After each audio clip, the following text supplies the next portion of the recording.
Ang intense ng mga kaganapan ngayon sa abot kamay na pangarap sapagkat ikakagulat ni Giselle ang sasabihin sa kanya ni Don Pepe tungkol kay Doc Carlos. Dito nga ay walang kaalam-alam si Doc Carlos na meron na palang malay si Don Pepe at dito nga ay hihingi siya ng pabor sa anak niyang si Giselle para bantayan siyang maigi. Samantala matapos ngang walang makuhang fingerprints ang mga pulis kay Moira mula sa medical equipment sa kanilang hideout ay sunod naman nilang kukuhanan ng fingerprints ang anak niyang si Zoe. Kaya naman ay manginginig sa takot itong si Zoe dahil sa alam niyang mabibisto silang mag-ina pag siya na ang nakuhaan ng fingerprints ng mga pulis.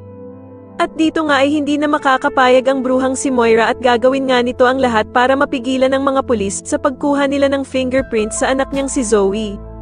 Samantala ay magugulantang naman ang lahat dahil sa biglang pagkakaroon ng cardiac arrest ni Don Pepe dahil nga sa pagkakaalam ng lahat ay maayos na ang lagay niya at bigla naman itong mangyayari sa kanya. Kaya naman ay agad na pupunta nga ang lahat kay Don Pepe at dito nga ay maabutan nila si Doc Carlos na nagkukunwaring nire-revive ang kanilang amang si Don Pepe kahit na ang totoo ay gusto na talaga niya itong mamatay. Wala namang ibang magagawa sila Doc Robert at Giselle kundi umiyak at magyakapan habang nire-revive ang kanilang amang si Don Pepe.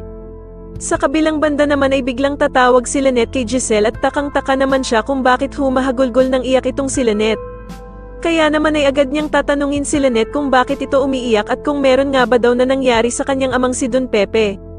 Samantala ay wala namang kaalam-alam si Doc Carlos na gising na pala talaga si Don Pepe at nagkukunwari lang ito kaya naman ay naririnig niya ang lahat ng sinasabi ni Doc Carlos. Kaya naman ay kakausapin niya ang anak niyang si Giselle para bantayan siyang maigi dahil sa meron nga daw na pinaplano ang demonyong si Doc Carlos sa kanya.